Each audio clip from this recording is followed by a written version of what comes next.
আসসালামু আলাইকুম। নথিপত্র না থাকায় অবরুদ্ধ জীবনযাপন প্রবাসীদের বিস্তারিত জানতে সম্পূর্ণ ভিডিওটি মনোযোগ সহকারে দেখুন, কেননা এটি একটি গুরুত্বপূর্ণ নিউজ হতে যাচ্ছে।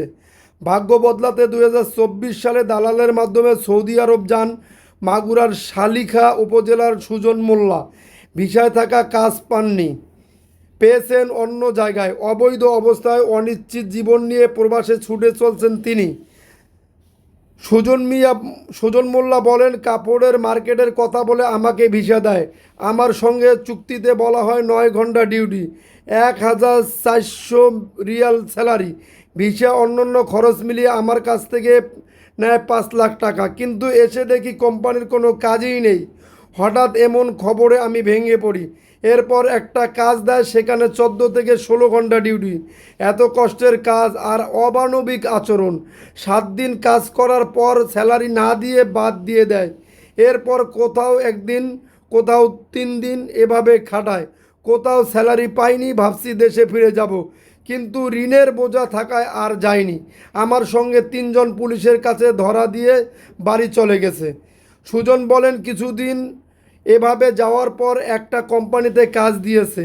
সেখানে 3 মাস কাজ করার পর 1 মাসের বেতন দেয়। এই কাজে মাসে একদিনও ছুটি নেই, অথচ প্রতি বছর ইকামা বানিয়ে দেওয়ার কথা ছিল। সপ্তাহে একদিন ছুটি দেওয়ার কথা। এখন অবৈধ অবস্থায় আছি, যে কোনো সময় আমাকে গ্রেপ্তার করে পাঠিয়ে দিতে পারে। খুব কষ্ট করে টিকে আছি। দেশে গেলে একেবারে চলে যেতে হবে, না হলে এখানে এভাবে কষ্টের মধ্যে দিয়ে চাকরি করতে হবে। এর মধ্যে আবার কখনো চাকরি চলে যায় তারও নিশ্চয়তা নেই। ব্রাহ্মণবাড়িয়ার বাঞ্জারামপুর উপজেলার আব্দুল কাদের একইভাবে সৌদি আরব গেছেন। চুক্তি অনুযায়ী নিয়মিত ইকামা, ছুটি আর বেতন পাওয়ার কথা থাকলেও কাজের আশায় 6 মাস ধরে বেকার রয়েছেন। আব্দুর রহমান বলেন, প্রতিবেশীর মাধ্যমে ভিসা নিছি, তার প্রতি বিশ্বাস ছিল ভালো। ভিসা দিবে 4.5 লাখ টাকায়। পরে এলাকায় তার নামে মামলা করেও বিচার পায়নি। এলাকায় একজন মেম্বার টাকা উদ্ধার করে দেবে বলে আমার বাবার কাছ থেকে 20,000 টাকা নেন, তবু টাকা পায়নি। এখন আমার ইকামা করতে গেলে লাগবে 8 থেকে 10 লাখ টাকা। এত টাকা কই পাবো? এখন দেখি টুকটাক কাজ করে যতদিন থাকতে পারি। শুধু সুজন কিংবা আব্দুর রহমান নন, দালালের প্রতারণার শিকার হয়ে হাজার হাজার কর্মী বিদেশে গিয়ে অবরুদ্ধ জীবনযাপন করছেন। কেউ বা কষ্ট সহ্য করতে না পেরে দেশে ফিরছেন, কেউ কেউ প্রবাসেই শেষ নিঃশ্বাস ত্যাগ করছেন। মধ্যপ্রাচ্যের বৃহৎ শ্রমবাজার সৌদি আরব, ওমান, কাতার ও মালয়েশিয়া সহ বিভিন্ন দেশের সাপ্লাই কোম্পানির ভিসা কথিত ভিসার নামে এবং ট্রেডিংয়ের বেড়াজালে পড়ে বিপুল সংখ্যক প্রবাসী কর্মী অবৈধ হয়ে সর্বশান্ত হচ্ছে। প্রতারিত কর্মীদের তথ্য নেই কারো কাছে। তবে এভাবে প্রতারণার ফাঁদে বিদেশ ঠিক কতজন অবৈধ প্রবাসী রয়েছেন এই সংখ্যা নেই প্রবাসী কল্যাণ মন্ত্রণালয় কিংবা জনশক্তি কর্মসংস্থান ও প্রশিক্ষণ ব্যুরোর বিএমটির কাছে। এছাড়া প্রতারিত হয়ে কতজন দেশে ফিরে আসছে সেই সংখ্যাও নেই সরকারের কাছে। বিশ্বের বিভিন্ন দেশে অবস্থিত বাংলাদেশের দূতাবাস, হাইকমিশনেও অবৈধ অভিবাসী নিয়ে কোনো তথ্য নেই।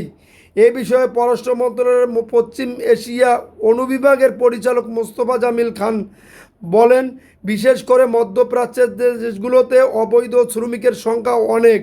যারা বিদেশে যাওয়ার পর নথিপত্রবিহীন হয়ে যান, তারা বিষয়টি হাইকমিশনকে জানান না। এই কারণে তথ্য নেই। আমার কাজ করতে গিয়ে না কারা নথিপত্রহীন হচ্ছেন সেটাও আমরা জানি না।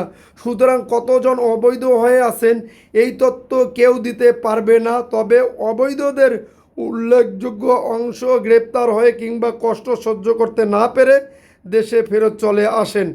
মোস্তফা জামিল খান আরও বলেন, ইকামা করতে না পারায় 10 বছর, 20 বছর, এমনকি 30 বছর ধরেও বিদেশে আছেন এমন কর্মী রয়েছেন যাদের সঠিক কোনো কাগজপত্র নেই। এভাবে অবৈধ হয়ে লাখ লাখ শ্রমিক বিদেশে রয়েছেন।